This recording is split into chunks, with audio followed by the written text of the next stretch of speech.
The Claims Underground podcast with your hosts, Corey Locke and Troy Willis, where we help policyholders just like you understand your policy and how to navigate through an insurance claim. We advocate for homeowners as well as businesses when insurance companies won't pay. So if you're tired of getting the runaround and ready to find out what's really going on, then let's get down to business and learn from the insurance claims experts, Corey Locke and Troy Willis.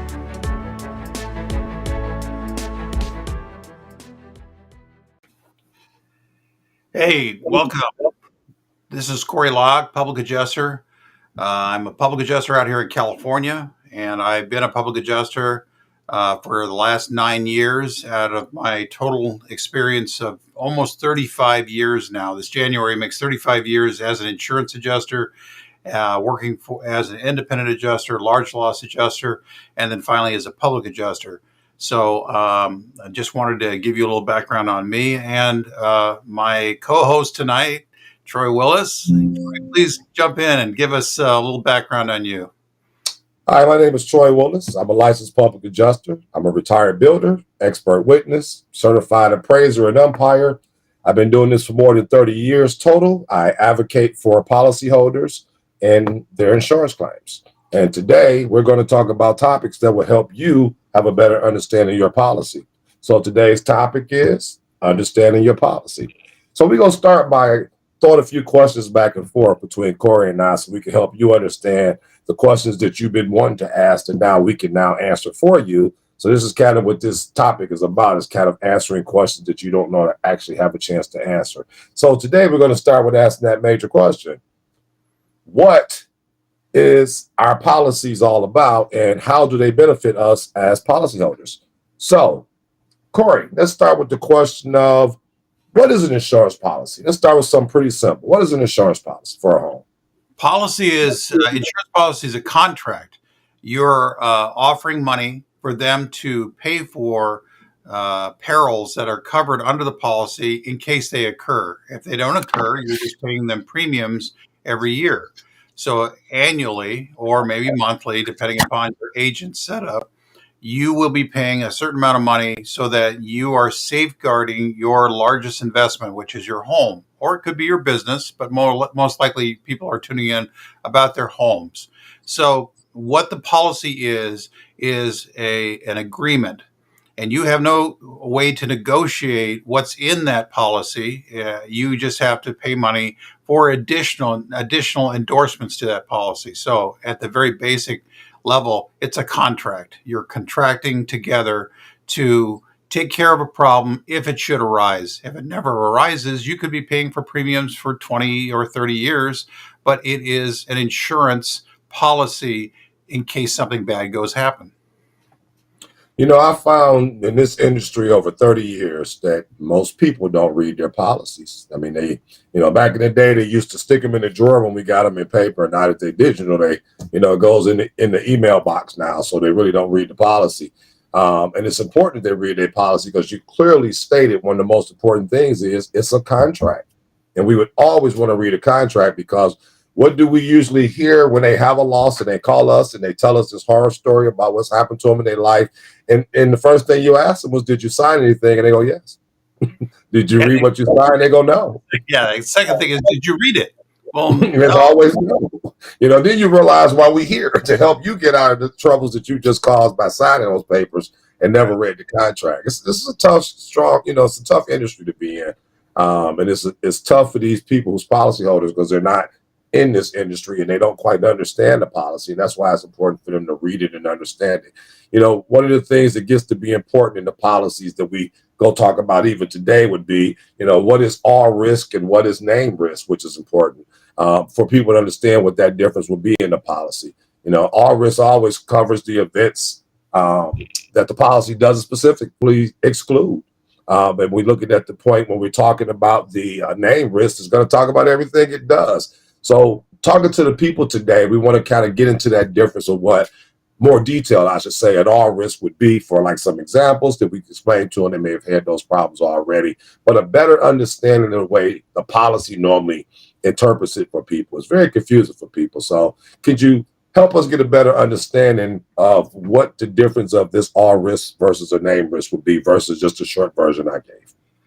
Well, as we've dealt with, most policies, homeowner policies, are going to be uh, boilerplate, and they're going to be standard package policies, HO3 ISO policy, or it's going to be some sort of derivative of the difference in condition. We're seeing that out here in California, where the standard homeowner policy is now being split off for those people that live in the mountains and are in high fire risk. They're now having to split their policies in half. What was normally one big package policy, it's now being split into two policies. And it's similar to what people were dealing with on the East Coast. That would be either, you could have a wind policy, you could have a flood policy, you could have a policy for a difference in condition for everything else that's not talked about. What was traditional was an all risk policy. And what that is very, very specific coverages. You have a coverage for X, Y, and Z. When it says all risk, it means all the risks that we're saying. It doesn't necessarily mean everything under the sun. Under a named peril risk or a named peril policy, it's basically everything gets covered except for the things we name. So I think that's a good example to help people get a better understanding of it, because the policy language can get confusing to many people when they get to reading it.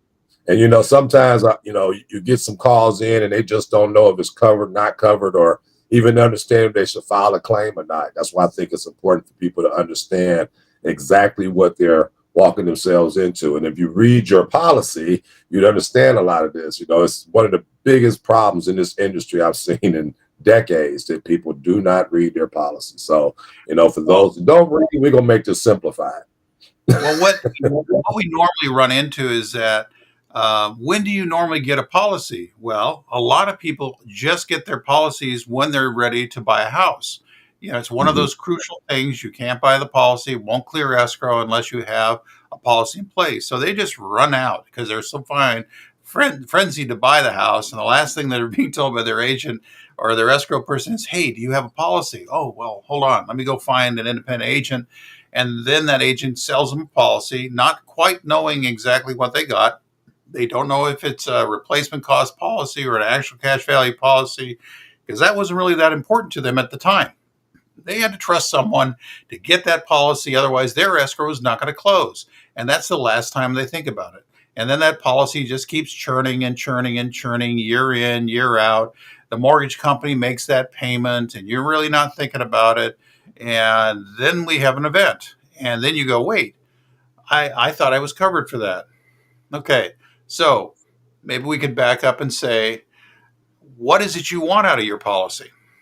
What's the primary thing that you want from your policy? So if we ask the question, what do I want to insure and how much do I want it to be insured? That's probably the best thing that we could tell people out there. Hey, approach your policy like you would anything that's terribly important in your life. You wouldn't contract away your rights unless you understood it. So let's step back and say, I want to insure myself for the worst possible event. Maybe you're in a fire area. Maybe you're in a flood area. Maybe you're in an earthquake area. So define for yourself, what is the worst possible thing that could happen to my life and my most valued possession for finances? Guess what? If you're living near the water, I think the immediate thing that you need to consider is a flood policy. If you're out here in California and you're up in the Bay Area, Los Angeles, San Diego, if you're on a fault line, guess what, friends? You need to be looking at earthquake coverage. So you need to understand what those policies are. And I think that if you're in the mountains, fire is your enemy, and fire is going to be the biggest thing you're worried about. So guess what? You need to be concerned about fire. If you approach it by what's the worst thing that's around me, I think that you'll get a better handle on what you need to insure and how well you need to insure it. And nowadays, it's very expensive for a policy. But is it more expensive for you to buy the right policy or more expensive for you to buy the wrong policy? I would say the wrong policy costs you much more all at once, and you have no way to recover from that. And too many people, when they have these losses, are so underinsured, they can't rebuild their homes back. That's why I think it's important for people to understand their policies. And while we talk about this subject, I think there's a few sections of this that's critical for them to understand. That would be their schedules.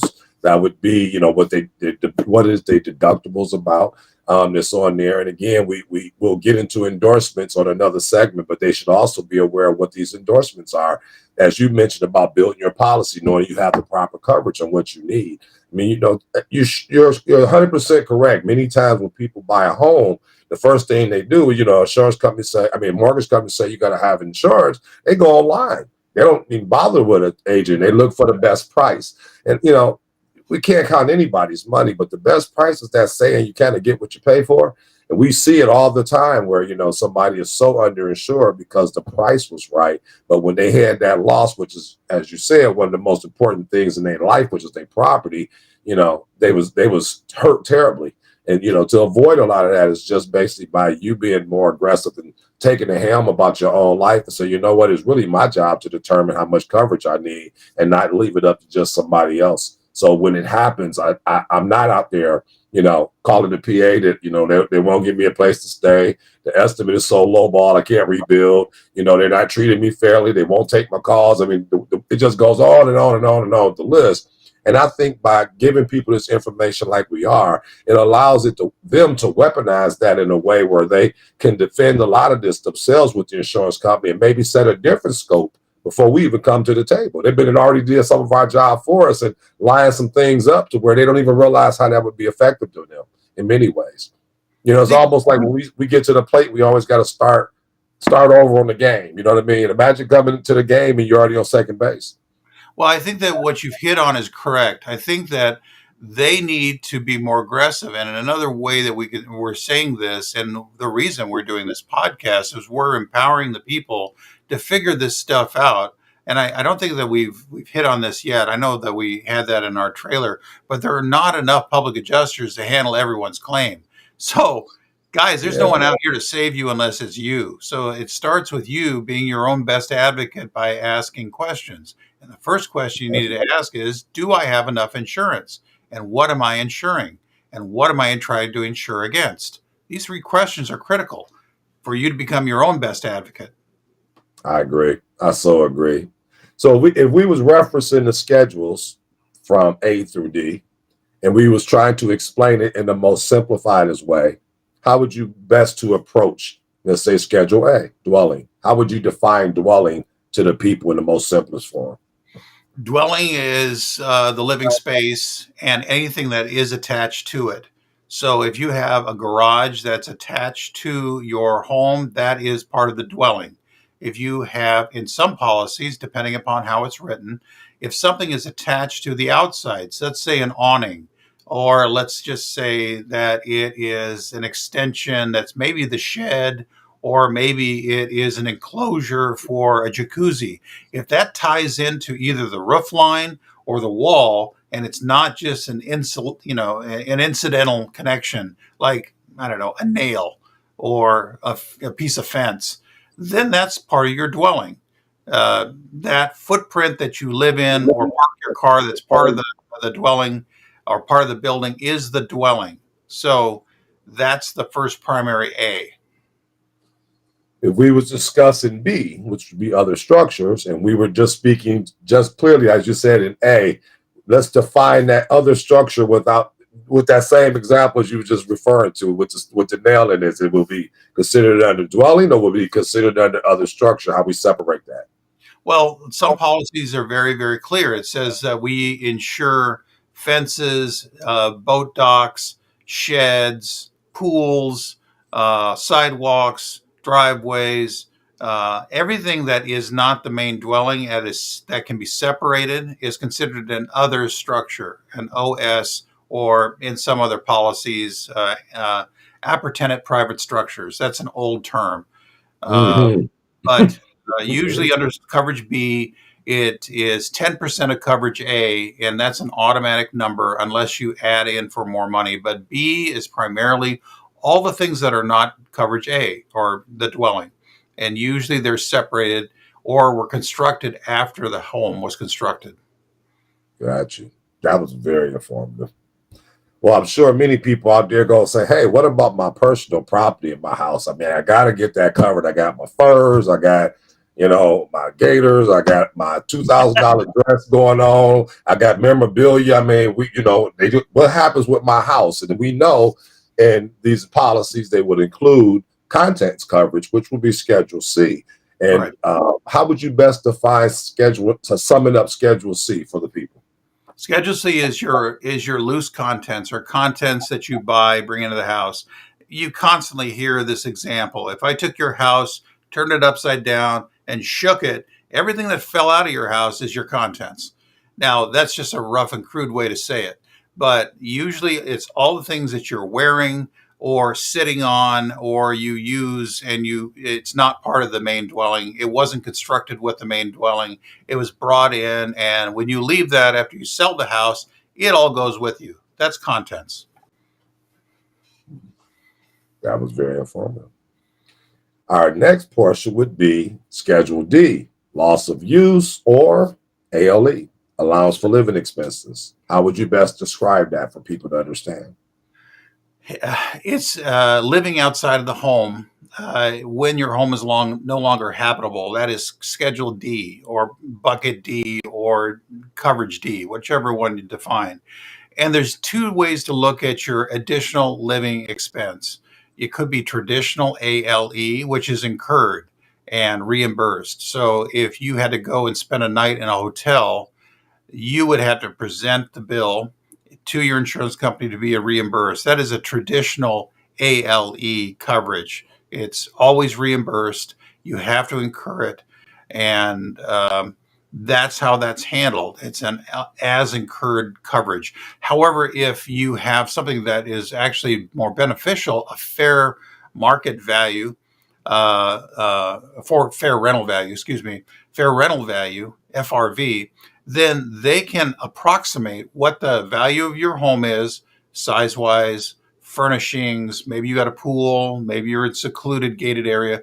They would have to compensate you for the fair rental value of your home and then just give you the money. You don't have to incur it. It's not something that you have to show a bill for. And quite frankly, that has been the best coverage for these wildfire victims that we've seen in California, where, starting in 2017, this became like the twice a year, event. Our weather is fire. And so these people that got burned out of their homes, they were finding, well, they can't, come back in a year. It takes a year for the infrastructure to come back. So then slowly those have been changed, where now you immediately have 24 months of coverage. And by some of the statutes in California, they have to pony up a lot of money immediately up front, regardless of whether you have ALE or FRV. But those people who have fair rental value, they were getting checks for 24 months, out the gate. We know you can't rebuild for 24 months, or it's approximately 24 months. Here's your money. So, hey, if you were incurring, probably in a very high dollar area of $10,000 a month for the value of your home, they were writing you a $250,000 check right out the box, and then leave it to you on how you go about your business. Yeah, it's real critical when it comes to that loss of use. And as we know, they extended that law on that if it's a state catastrophe, it extends it out to 36 months, which will Right. give them some additional time on that as well. And that was one good thing that the government put in place to help the people here But that was definitely suffering that. But they're finding that if people are not cognizant of being really aware of what their coverages are, you could have a $300,000 coverage, and maybe you have an extension that pushes it another 50%, in case you bust through the initial amount. So let's say you have 450 on coverage. Maybe you got some code coverage, debris removal. Let's just round it out to be $500,000 in coverage. Do you think that it's representative that you have $500,000 in coverage for your ALE or FRV? You might only have 10% of that. You might have $50,000, $70,000, $80,000, $125,000 to make you last that 24, 36 month time. So it's critical to understand, what are you buying? What are you buying? for that living expense? Are you buying it for, reimbursement? Are you buying it for the fair rental value? Some policies, and I think you're one of those policies, Troy, you have unlimited. You know how to read I your do. policy. I do. I love that policy. I am one of the people who read my policy. That is a true fact. I have been so pleased with the carrier that I have, especially since my job is to advocate against the carrier, advocate for the policyholder, and defend them against the carrier. And yet, the insurance company that I'm with, which is Peer Insurance, I can say that is a good comment. They fantastic. I mean, I've had a claim that wasn't property; it was through auto, and the way they handled it was just top notch. I mean, there was just no questions asked. The communication was 100%, no problems, no issues. You had professional people to handle the job, and that's what these segments will talk about professionalism as well, because there's so many adjusters out here that has no experience whatsoever. They've never built a home, they've never built a shed or a doghouse, and yet they're out here arguing with you and your contractor, telling them how much this property is damaged for and how much you should be paid. And that's why I think that this kind of knowledge and understanding will give these people, it weaponizes them, puts them in a better position of knowing some things to do and some things not to do, or the fact that they might go back tonight and read that policy in that first paragraph on the declaration page, say, hey, it's your responsibility to know how much insurance you need. We put this here in place of, what we think this property might need to be insured for. And yet, myself, I was underinsured too when I first moved out here, because they thought they were giving me proper coverage, until I ran my own evaluation and then determined how much coverage I needed. It was double the amount of coverage that they was offering me, which, I pay for now. For a premium, but I am totally and gladly insured. If something happened, I'm comfortable. And you hit on the core thing that we're talking about here. When you talk to your agent, you need to ask the next step question. Well, why are you only valuing at this amount? Well, Correct. the typical response that we hear is, we only insure the house and not the land. Okay, that's a bedrock understanding of insurance. We only insure your house, not your land. Okay, we understand that. However, how did you value my house? If I had to buy my house someplace else, the land comes with it, and you're valuing my house at 25% of what my purchase value is, there might be a problem here. So the question that comes up most is, the statement that comes up most is, I had to trust someone and I trusted my agent. Okay, let's talk about that for a second. Your agent is a salesperson. They're paid a percentage every year that they renew your policy. And, you're not loving on the guy that sold you the car at the car dealership the same way that That's correct. your agent. So they have programs, guys, that tell you the birth date. That's why they send you an email and say happy birthday. This is salesmanship 101. So not that we're ranking on the agents, but your agent is a salesperson and extension of the sales force for that insurance company. That's it. They're not your advocate. They may be your friend. Maybe you have coffee with them, but they are not. You're going to be your advocate when you have a claim. That used to be that way. Probably when I came in the late 80s, it still was that way. They had managing agents. They could write checks. They could actually intercede for you if they were a long-term agent for a carrier. That doesn't exist anymore. That does not exist. And you need to get around the idea that from day one, when you set your policy understanding with your agent, you need to understand what they're doing and how they're writing it. You remember, Troy, when I was telling you about one of my family members, and they got insurance, and their agent thought that they had too much insurance? Yeah, they were saying, "Oh, you overinsured your house." Mm-hmm. Well, the crucial thing that came out of this is that she wasn't overinsuring her house, is that the agent didn't want to write that much liability for the carrier, because agents have limits. They don't want to write beyond a certain limit. Otherwise, they exceed their authority, and they all have authority limits, and they can't do that. Fortunately, this one worked itself out, but agents have sales quotas, and they have authority limits for what they want to place as liability, and they need to answer to people above them. And so what I'm trying to say here is that not every time that you get a quote for your policy do you need to accept it. Whatever they say to you is, this is what we can insure it for. Ask the question, how do I know that's correct? And that's the key about what you just spoke about agents, though. I mean, they might be friends of yours and they may give you a good premium, but they're not contractors. They're not, they know nothing about the type of material that's in your home for cost. So to be telling you what it actually is, I mean, it's kind of one of the claims you're dealing with right now. The insurance company say, well, yeah, we agree that this kitchen got to be replaced, but we're not going to let this insurance adjuster over here write it for the actual cost because he's not qualified to determine what it really costs. But we're willing to pay you at the least amount because we can say he qualified to say it at the least amount. And both of y'all understand that this is a custom cabinet, but we want to give you the cost that it gets to buy a cabinet from Home Depot. You got to know that difference. And, the people need to understand, too, that these people are not as qualified as they think they are because they feel like they fit that seat. I mean, just recently, the other day, we had to ask the adjuster, hey, how much experience do you have? And her answer was, that's not important. It is important. And then we looked her up on LinkedIn and found out she had 1 year of experience. But when she was on that job, she was telling us how she makes all the decisions. Do you? No. And you got 1 year of experience in this, and you're telling people that this is what it is to repair your house. It's totally wrong. So again, it's important for people to know their policy. I mean, we couldn't say it enough. Agreed. I think that we're also finding, and I found this out with another family member, and we were trying to intercede and say, I don't think this is enough coverage. And when we got into it, and by the way, you and I, Troy, use the same software that agents use to establish coverage. We use it all day long. We know what it is.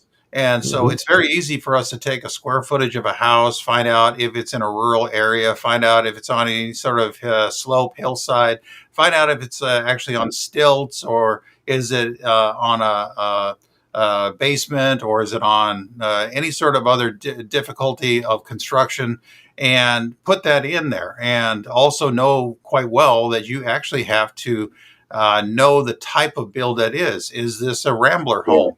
Is this a Victorian? Is this something that's more specialized as contemporary? And that's another selection that you have to. And then in addition to that, you have to select the correct category of what this is. And by the way, guys, if you're looking at what the agent's putting up to you, and it could be CoreLogic, it could be Value 360. In Value 360, which is most of Exactware, now Verisk, that categorization of, good, above grade. Well, I forget what are the three categories. I know the one that we have a standard. They got that above grade. They got custom. They got premium, and then they got the one that's the cheapest one. That's below. No, I'm sorry. Standard's the cheaper one, and then there's nothing after the next one. It'll just list the line item with no grade, and that's your next level. Then you'll have your custom premium at that point. So you got about 4 or 5 levels. So I think there's five levels, and the first 3 are track homes. So the first 3 being track homes, if you have a house that was built different age than your neighbor and it doesn't look like your neighbor, that's a custom home, guys. A custom home in that categorization means that your price is going to be more accurate. You can have an average custom home, but that becomes the next question. So you got to know what you're insuring, and when it looks wonky, it likely is. So you got to look around and say, well, Zillow says that the build cost or the sale cost is what $1,000 a square foot. If they're quoting you, $179 a square foot to build, and the sale price is $1,000 a square foot, there is a big disconnect, guys. There just is. So over and over and over again, we see agents, and just now I was handling one for litigation, and the agent came up with an idea that the square foot cost for this rural ranch home on a hillside on a raised foundation was $179 a square foot. I ran the value. I ran the values, and it turned out to be $420. And I didn't do anything magic. I just basically did what I had to do. Find out. 3 times the amount. It's terrible. Yeah. That's And terrible. that's what they should have been valued it for. So, uh, you need to pay attention. You need to read what they send you and ask questions, because the last thing you want to do is, you have a loss and you say to your agent, well, how come you didn't give me enough coverage? Well, you never asked me. You never asked me. And it's on you to know what the value is. They're just giving you an opinion. I think I told you that I initially got insured with my current carrier. And by the way, I really like them, but I won't give them the plug. I think they're well trained. I think they're well trained, and and that's the reason I chose them. They're well trained. I like what they do. That doesn't mean I disagree with them on claims, but I like what they do. They're well trained, and they try to get to a resolution to restore you. So I argued with my agent saying, you're not insuring it for enough. So they got me insured, and I went back to them after I've been insured with them and say, listen, this is what my prior company was insuring me for, and it's less than what you are. Are you less than what my prior company was? Maybe I need to go back to them. They immediately went ahead and increased my coverages. So I didn't play the, hey, how much can we get you into this car game? Right. The monthly car game doesn't help you, trying to skinny out the premium when later that comes and bites you. You need to not play that game. And maybe you do. Maybe I'm not trying to count your finances, but if you're really worried about your biggest investment for finances being wiped out, like the 5,000 homes that got wiped out in Santa Rosa, sitting along the highway, and they had no clue that a wildfire can come and wipe out 5,000 homes and, the hospital and, whatever else was next to it, the McDonald's. That stuff can happen immediately anywhere. So you got to be aware. You got to read. You got to weaponize. Absolutely. If we was to leave the people today with one thought, I guess every segment we should have a thought for today to leave them with some good information, one thought. What would that be if you was to say one thing to the people today? You are your own best advocate. You are your own best person to know what you need to insure. And not everyone's going to know what's in your house except for you. Sentimentality doesn't really get you far for the value of things, but you need to, and you can, come back and ask any question of your agent, increase your coverages anytime you wish, and ask for additional endorsements anytime you wish during that time. Because guess what? You have an agent, he's your representative, and he works for you. So make that relationship work so you can go ahead and move yourself forward. Couldn't have been said better. We'd like to thank everybody for joining us tonight. Until next time. Until next time, thanks again. Thanks for listening to the Claims Underground podcast. We hope you enjoyed this segment. If you need more information on insurance policies, feel free to check out our website, www.claimsunderground.com. And remember, when the insurance companies won't pay, we're here to help. Until next time.